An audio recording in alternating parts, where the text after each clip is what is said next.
Hey guys, welcome to the Smart Venture Podcast. In each episode, we're going to have conversations with some of the top investors, superstar founders, as well as well-known tech company executives in Silicon Valley. We'll have a coffee chat with them to learn their way of thinking and actionable tips on how they build or invest in a successful company. Before we start our show today, I want to make sure the listener, aka you, understand that everything a person say on the podcast only reflects hers or his own opinion, not the show or the company they work at. Our guest today is the founder of Craigslist. Beyond founding Craigslist, he also founded Craig Newmark Foundation, where he funded and promoted investments in organizations to effectively serve the communities. His philanthropy work focuses on helping build trustworthy journalism. He is a founding founder and executive committee member of the News Integrity Initiative, administered by the CUNY Graduate School of Journalism. He serves on the board of directors of a range of nonprofits, including Girls Who Code, Blue Star Families, Center for Public Integrity, and many others. He also serves on the board of overseers of Columbia Journalism Review. His name is Craig Newmark. Welcome to the show, Craig. Hey, it's my pleasure. I'm glad to be here. First of all, I have to say, I feel like you think really differently than most founders. Your values are really interesting in a good way. To give the audience a little bit background, you grew up in New Jersey, big sci-fi and comic books fan. You like physics, but studied computer science instead. You went to Sunday schools where you adapt the value of not taking as much as you can take in terms of money. Although I feel like most founders nowadays are really trying to get the best valuations, I feel like you don't care that much about the money side of things. It seems like you were thinking fundamentally different than a lot of them. What are some things that influenced you early on in your life that shaped you into who you are today? Okay. The earliest major influence I can remember is Sunday school at the local synagogue in Morristown, New Jersey. Mr. and Mrs. Levin were the primary teachers. And I remember that in the equivalent of kindergarten there, they did teach us fundamentals, like treat people like you want to be treated, like know when enough is enough. And for that matter, there was the 9th commandment, which says that you should not bear false witness. And I was extremely impressionable then and throughout most of my life, to some extent even now. So that set my direction. Something that may have helped that I've only recently realized is that where I grew up in New Jersey, across the street from me was a junkyard, and we were living in a semi-industrial area with light industry like glass repair and so on. And I thought that was normal. And maybe that had an effect that I really have never fully understood. Wow, that's really interesting. I don't see many celebrity founders still remember what they've learned from Sunday school. That's really thoughtful for you to remember the values and using it as guideline now. Thanks. The deal is that the lessons from way back when stuck with me were internalized. And now that I've consciously remembered, that's even more effective. So besides Mr. and Mrs. Levin, who do you consider as someone who is on your personal board of advisors when it comes to career decisions? I've never had anything like a personal advisors in the sense that you're thinking.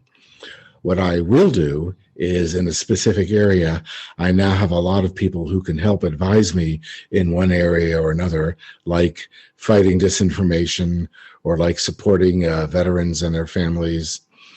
I should have solicited and gotten more advice 20 years ago when it came to matters of law, but also communications and PR.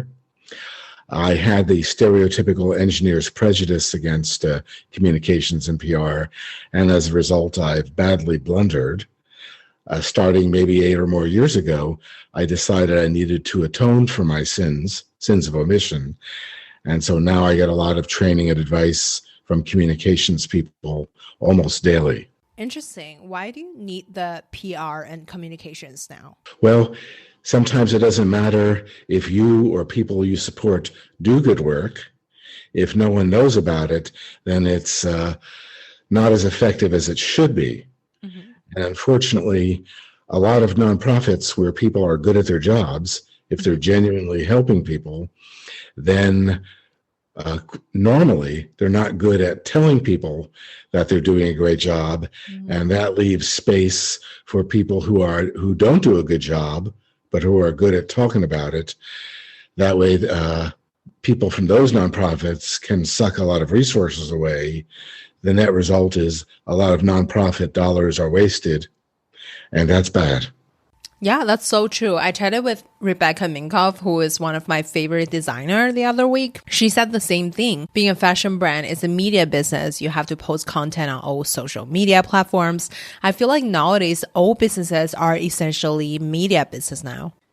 Yeah, the deal is that we're all responsible for our own perception, image, branding, whatever. And if you don't take responsibility for your own, someone else might, and they may not be honest about it. For sure. How do you pick up the media skills in action? You mentioned 8 years ago you started PR training. What does that mean in terms of taking actions? Well, I don't want to claim that I've picked up any particular skill. My deal is that I'm not as terrible as I used to be, and that I have worked with a number of communications advisors to help me and help nonprofits get the word out more effectively, and to prevent problems where bad actors might make up something about what's going on. And that's been a real problem and continues to be a problem. Every day I talk to someone where I have to warn them to not let bad actors lie about them. Because if a nonprofit is helping defend the country, we don't want bad guys to misrepresent that. You left Craigslist a long time ago from being a successful founder to a philanthropist. What do you think is one skill that you are constantly trying to get better at? The skill really where I need to improve is communications. Because I'm a 1950s style nerd, so I'm the opposite of being naturally good at this stuff. It requires social skills. And part of the cliche is marginal social skills. So I'll never be good at comms and PR, but I keep working at it and working at it. An area where I've failed to date is, in 2000, I turned over any management involvement or decision-making to other people at Craigslist. And at that point, I just went full-time into customer service. Mm-hmm. So I've had no role in any decision-making at Craigslist for over 20 years. But I've done a poor job of communicating that. A couple of years ago, I retired from Craigslist because they don't need me anymore, and I need to focus on philanthropy. I haven't done a good job communicating that. So I just need to get better at that, and then I need to get better at that. But I get help, and I remind every group that I support that they need to get ready to defend themselves. And I'm asking them also to get ready to defend each other, because when you stand up for trustworthy communications, that exposes you to actual danger from some very bad people. For sure. What's your day-to-day like now? My habit is, in a way, been the same for over 25 years. I'll tend to get up relatively early, and then I'll see what's going on in email, Twitter, and my feeds, and I'll respond to any customer service needs, and I'll just prod people to do what might need to be done. Sometimes I don't need to, because sometimes people give me the heads up about a major announcement coming up. And sometimes I need to remind people to remind me what's going on, because I forget things. And then I just keep doing that through the day. I just do what, I work as long as it takes. And in between, I'll be reading fiction, because I do read a great deal of it. And maybe I'll watch some TV. Oh, and I do remember to eat. although I may be doing too much of that, and that statement is true throughout my entire life. I'm curious about what does philanthropy means. As someone in their 20s who is not that familiar with the process, from my outsider perspective, it is donating money. You donated 20 million to the journalism school. From my outsider understanding, it means figuring out what organization is legit. Can you share with us what's the process look like for you? Well, rewinding, my approach to philanthropy is to understand what I believe in and what are the urgent priorities of the day. Mm-hmm. I find people who are really good at their job about doing something along these lines. I give them help, which is typically in the form of influence, help with communications, and cash, and generally do it with as few strings as possible. For example, I do ask them to work with other people in the same space, whatever that is. I do ask them to communicate better. I ask them to prepare to protect themselves and others. And the heaviest burden of all, I ask them to tolerate my sense of humor, which is really something I shouldn't ask of anyone, because I know I'm not as funny as I think I am.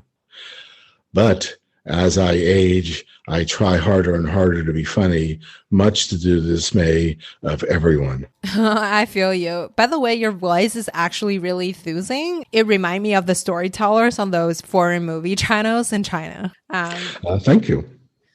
It helps to have a good microphone. For sure. You mentioned about protecting yourself a lot when you were working with the nonprofits.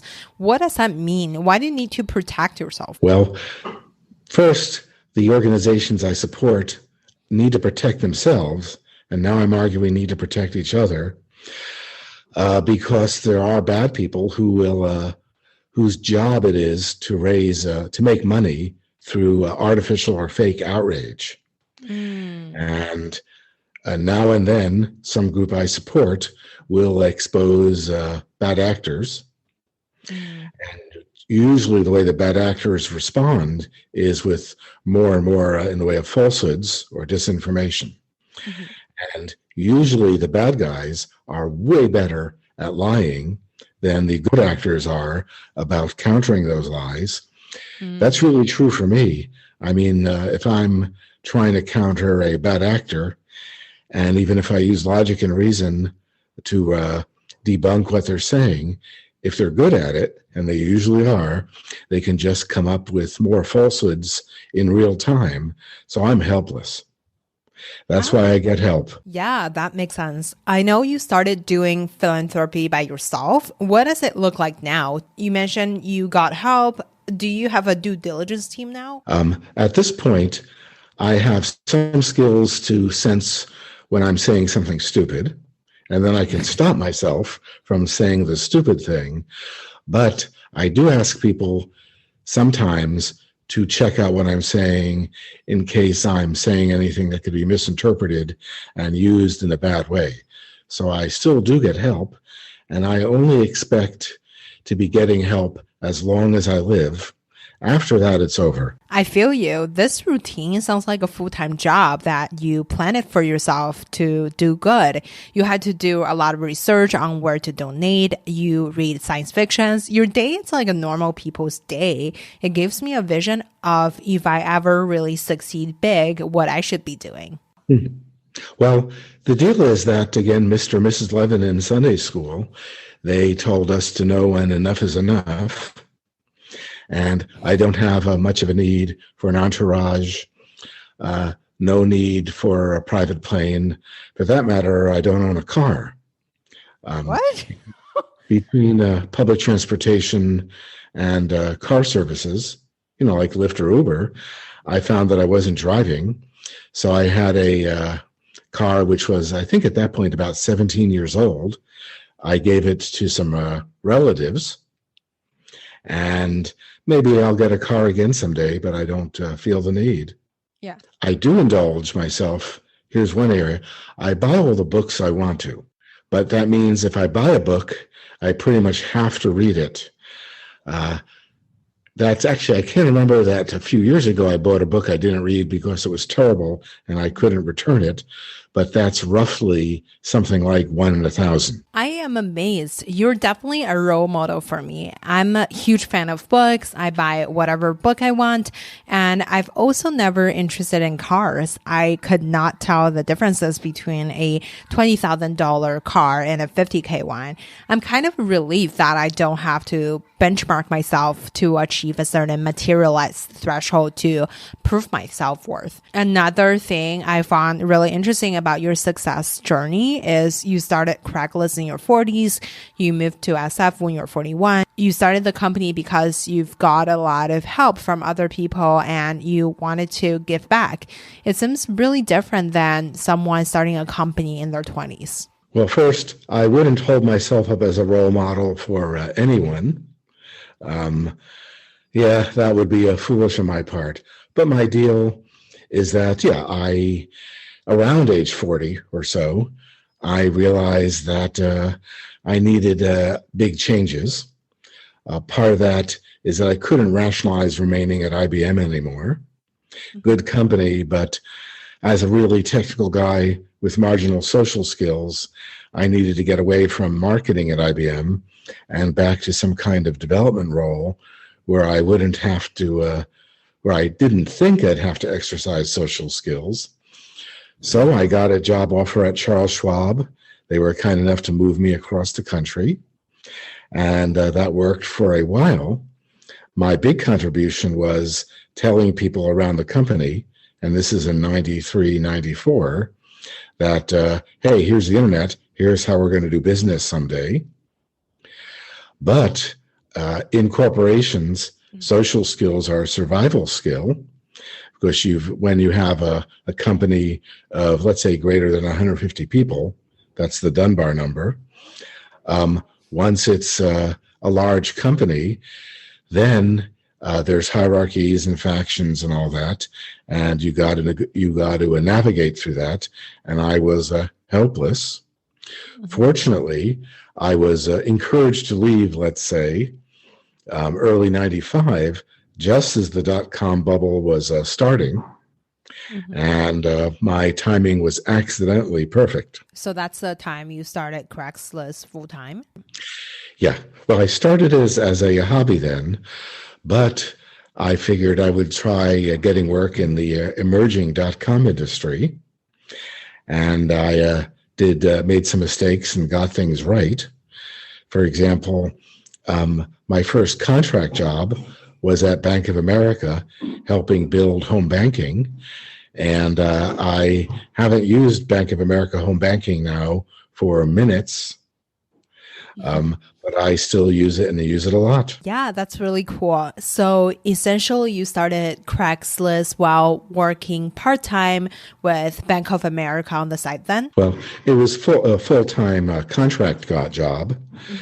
I did a number of small gigs around that time because sometimes somebody would just need a little code written. Although I haven't done any coding since 2000 or so, which makes me very sad. You credit your success to good timing. I'm sure good timing does have some effect to the success of your company, but I assume you probably also hustled a lot. Essentially, you grew a 250 people email CC list to a global marketplace. And assuming you didn't spend much on marketing, how did you achieve that level of skill? Briefly, because the history has a few highlights, but not a lot. Early 95, I decided I need to give back to the community who had helped me out so much, and I wanted to connect with people better.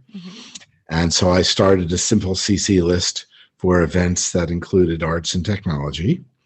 It grew word of mouth, and people started sending me more stuff to do, and that people started asking me to be added to my CC list. In the middle of 95, at about 240 addresses, I think, the CC list mechanism broke. Just couldn't be that long.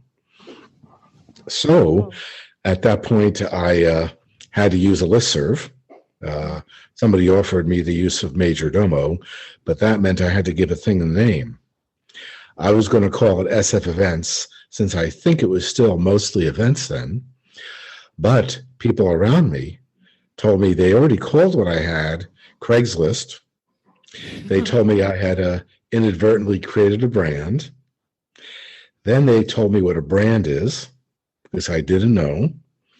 And I realized they were right. With my name in the thing, it would be personal and quirky. And at that point, from that point, I just kept maintaining the list and responding to customer service needs. Maybe a year after that, I don't really know, I remember that, I'm a programmer. I can write code to turn emails from the list into web pages. And so I had instant and free web publishing. And the lesson there is that whenever something was taking too much of my time, whenever something, I think if it took an hour or more per day, I would write some more code to automate some or all of the task. And so I had more and more time to do things like customer service. And I kept at it for a total of a few years, 95 through 97. At the end of 97, I realized I was getting about 1 million page views per month, which is a lot for back then. Job posters wanted to pay me money for job ads, and volunteers wanted to help. So 98, it was a volunteer thing, didn't work. And at the end of 98, people approached me telling me I had to make it into a real company. They were right. So early 99, I had to make a decision. And this is the biggest single decision probably. Venture capitalists and bankers told me to do the usual Silicon Valley thing. They would throw lots of money at me, and that would require monetizing the site fully. But because Mr. and Mrs. Levin had taught me no one enough is enough, I decided to monetize in a minimal way, and that's worked. That created a business model of doing well by doing good. It's worked far in excess of my expectations. It's all very surreal, but this is not altruistic or pious or anything. That's just following through with stuff that I believed in. So I just kept on doing what felt right. The next milestone was about a year in. I was, CEO manager, and people helped me understand that as a manager, I kind of suck. And it took me weeks, but I realized people were right. I got someone better than me to manage. I became a full-time customer service rep. Wasn't managing customer service. I was a customer service rep, and stayed that way for around 15 years or so. But the deal is that the company kept on in this philosophy, in this approach, and that's worked out well. I think it's so fascinating to see that Craigslist grew so big without venture money. How do you build a team to achieve that scale organically, and how do you sustain that culture throughout the years? I can't take much credit for that. During the years when I was running things, basically I just kept listening to people and did what made sense. Then I turned the CEO role and all decision-making over to Jim Buckmaster, and he maintained the approach. He opened Craigslist up to more cities and more countries. And, as a result, again, we've done well by doing good. Mm-hmm. The only marketing that ever happened was a mistake. We put some ads for job postings in a couple of HR magazines. Mm-hmm. It didn't do anything, didn't work. And so we stopped that. So I'm guessing we misspent, I would imagine, some hundreds of dollars. But in those first years, the only costs that I can remember incurring, again at first, was for a while I was paying $35 a month for hosting costs. How do you run a lean organization where the culture maintains the same after the CEO switch? Normally, when a new CEO came in, the leadership style can be really different from the original founder. After you hired someone to lead the company, how do you make sure they're gonna have the same style and value with you? They could have take VC money or do something drastically different. The deal is, I guess I chose well. Got lucky. I'm sure. And the deal is that the direction, the architecture of Craigslist was set in the first few years. That's worked out pretty well. A lot of it has to do with, a couple of years ago, someone named Jessa Lingle wrote a book. She's at Penn, and she wrote a book about Craigslist, and she pointed out that it's one of the few ungentrified sites left on the internet. Mm-hmm. I think it's called something like the People's Internet. Mm-hmm. And I love the metaphor because Craigslist is kind of like an ungentrified neighborhood. Mm-hmm. It has flaws, but people get along, people help each other out, everyone gets by, people are real neighbors, despite, the occasional problem. And if a developer comes by with bags of money, sometimes people say, not interested. That, by the way, applies to my philanthropy. It's ungentrified in the sense that I do see a need, for supporting the arts, ballet or whatever. But my focus is on the grassroots. What do people need so that we can live together successfully and people look out for each other? And that means helping people get fed. It means defending the country. And that's the opposite of gentrification. And that means that, I'll never be going to the Met Gala, I think, in New York. But I don't know what I would do if I was there. I feel you. I can picture you wearing this exact shirt to the Met Gala. It would be something like that. This shirt is kind of colorful for me because it's a light brown. My favorite color, which I've never disclosed, is charcoal gray. Wow. The hat you had on your LinkedIn profile picture. Yeah. Okay. Yeah. Great. Now and then I'll go nuts and wear a blue shirt, but it's usually gray, brown, black. Those are my colorful colors.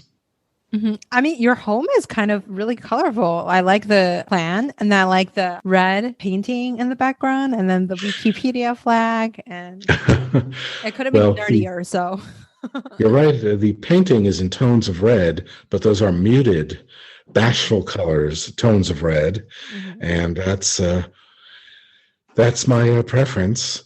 The room raider guy is apparently a friend of a friend, and I live in some dread of the room raider noticing how I'm doing this stuff. Yeah, for sure. I have a question I'm dying to ask. This is what I've been questioning myself since I discovered Craigslist.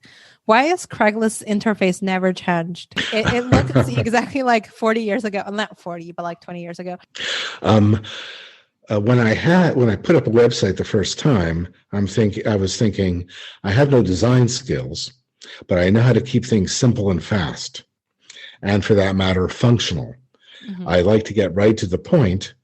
I want to get out of people's way and get something done, and that's the approach you see on the site.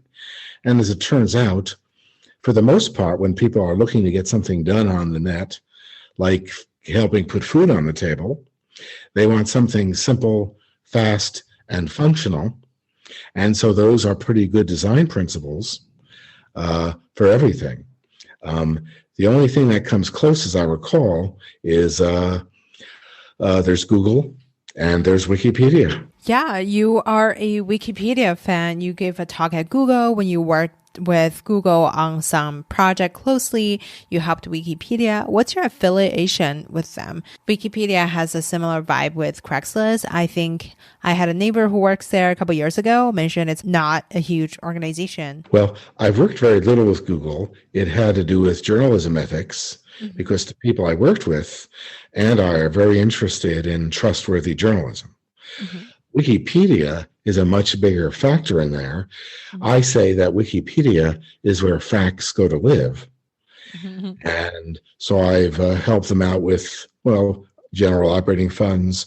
More importantly, I've helped them with projects focusing on preventing harassment directed against Wikipedia participants. Particularly, I'm helping counter the harassment directed against women editors. I'm helping them deal with information warfare. I've put some funding and help regarding getting more biographies of notable women in there. And nowadays, I'm working with a number of people trying to figure out how to do a better job with the biographies of living persons, because the Wikipedia standards, their ethics regarding updating biographies are very, very strict for good reasons. And so it's hard to do that. But the theme is Wikipedia is where facts go to live. And, Craigslist will help you get through the day, but Wikipedia is for the ages. It's the first draft of history. And so it's a really big deal. Yeah, it's so interesting that Wikipedia don't monetize that much. In the past couple of years, I've seen on Wikipedia's page ask for donations, and I was really shocked because it is definitely one of the world's most helpful websites. Well, regarding Wikipedia, there was an announcement last week that they're going to make arrangements with companies that if the company uses them a great deal, that there should be some funding involved. I don't really understand it, but that does make a lot of sense to me. And Wikipedia is a pure good. It's imperfect, but it's a great gift to the world, and we need to do what we can to help it out. 100%. That makes total sense. Now I'm just curious if the content will be modified if it's monetized. The deal is, bottom line is Wikipedia does a great deal for the world, and people should give back. Yeah. And that's assuming that they have the resources to do so. If you're a single mom with a couple kids and barely getting by, maybe working a couple jobs, I'd prefer to help you out. And, that's a part of the reason for the food security efforts I'm involved with. The deal is that hunger in America has been a big problem for a long time. The pandemic has made it much worse. And it's also made it far worse for sometimes veterans and their families. This pisses me off. That's why I've recently announced I'm working with some food organizations and have contributed, I think it's $25 million to that effect. Wow. I know you work with Girls Who Code and other organizations. How do you pick which one to work with? Do you just donate your own money, or do you have to raise money to help them? For the most part, with that group and others, I'm working with them to become more effective. And a lot of it has to do with communications, helping make contributions. I've actually spoken at a few Girls Who Code summer sessions. And now Reshma Sojani, who's a great champion for this matters, I'm working with her to support what she calls the Marshall Plan for Moms. Since the pandemic has affected working moms in a really big way, so we're trying to get moms some help, thinking in some ways how much my mom had to put up with when I was a kid. I mean, a lot of it was that she had to put up with me, which is a burden I wouldn't want to wish on anyone, because I wasn't exactly socialized properly. But the idea is that sometimes you put your money where your mouth is. And maybe that's a thing I learned growing up in New Jersey. You need to put your money where your mouth is. That's a big deal. In terms of choosing the specific organizations to work with, do you go on the internet, search which one is the core organizations in the area that you care about, or do they come to you? It's a combination of both these days. Sometimes I hear about a group which does some real good, and then I'll reach out to them, and sometimes they reach out for me. The balance is pretty good these days. But like for the food security effort, it wasn't hard to do some reading. And as a result, I support groups like Feeding America and World Central Kitchen, DC Central Kitchen, groups like that. How do you do the research to see if they're legit before you donate to them? It's a collection of efforts. I can do some research online. I chat with a lot of people who are in the nonprofit world, and they'll often help me out. Finally, there's some protection from groups like great nonprofits and so on, but also for a nonprofit to get tax nonprofit status, the IRS subjects them to some scrutiny. So I combine all these together. I do expect to make some mistakes, but it's mostly because a group turns out to be ineffective, or sometimes, like when I initially do the research, they have leadership who's effective, but then they wind up then their most effective people leave the group and replaced with less effective leadership. So, no matter what you do in the nonprofit world, you are running some risk, and I've accepted that and can see already a great deal of good being done in the world, with lots more to come. Early on, we're talking about how Craigslist built a great culture. How do you communicate that philosophy to your team? And similar to now, how do you communicate your value to your philanthropy work? I guess what happens is that people look at Craigslist, and that speaks to something. Then they talk to other people about what's going on in philanthropy.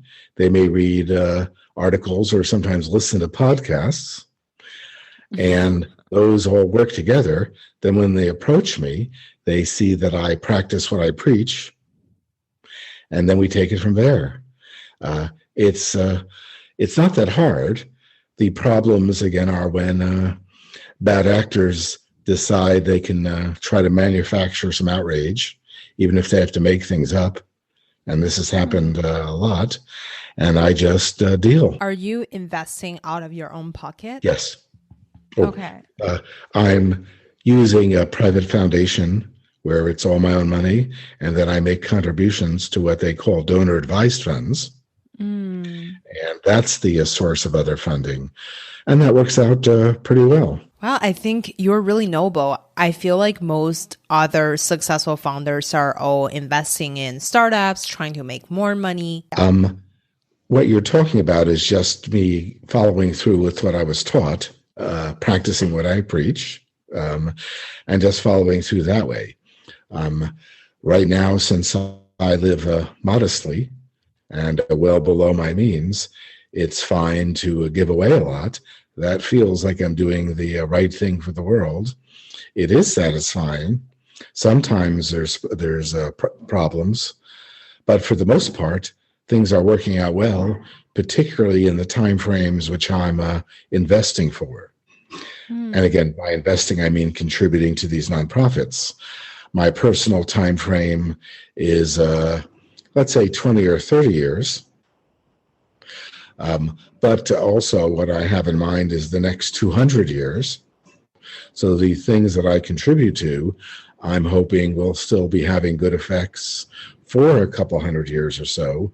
The best example is Wikipedia. Yeah, I think there's something really interesting about that. In grad school, I read a case study about Jack Ma. Essentially, it mentioned giving people a job is a way of contributing to the society. It's different from donating to a nonprofit.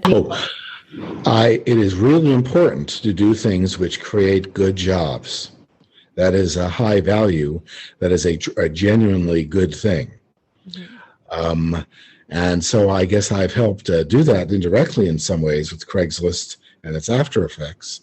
But again, creating jobs is a big deal. It's a really good thing to do.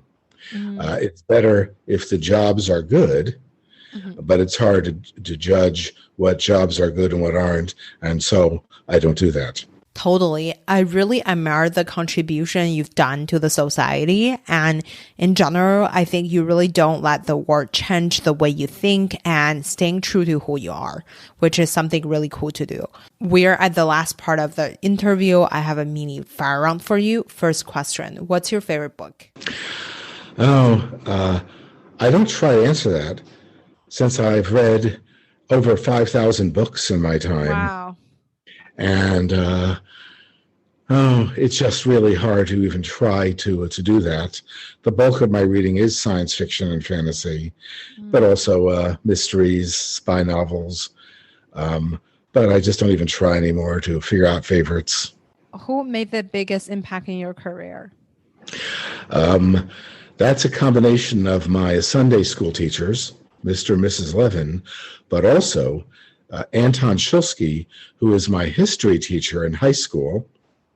He made sure we understood how important the Bill of Rights is, the Declaration of Independence, the Constitution, and he made sure we understood how important trustworthy journalism is. As I say it, a trustworthy press is the immune system of democracy. Mm-hmm. So Mr. and Mrs. Levin and Anton Shilsky. Who would you invite to your dinner party? If I could, maybe Leonard Cohen, the singer and poet, although he's not doing many dinner parties these days. What would you have in your dinner party? Well, I've been actually discussing that with friends, and the deal is that we would probably get takeout from one of the local places in Greenwich Village, maybe Thai food, maybe traditional Delhi food, maybe Chinese, Japanese, or Indian. If you are starting Craigslist today, what would you do? I probably wouldn't. I wouldn't be able to, because I got lucky starting things at the dawn of the .com age, where things were easier and cheaper. And nowadays, if I had to start over, I would try to get myself a good programming job at a promising startup. Awesome. Well, Craig, thank you so much for coming on to the show today. Thanks. I appreciate it. All right. That's all we have for today. Thank you so much for listening to this episode of Smart Venture Podcast. If you like it, please leave us a quick review and hit subscribe so you don't miss any tips from the experts. If you want to receive our updates, please leave your email at smartventurepod.com. If you want to connect with me, all my socials are at Grace Gong GG. Besides LinkedIn, it's just Grace Gong. I'd love to connect with you and let me know your thought about the show. Now you can also listen to Smart Venture Podcast on YouTube. Go to smartventurepod.com, click the YouTube link on the top banner. Don't forget to hit subscribe and smash the like button. See you next time.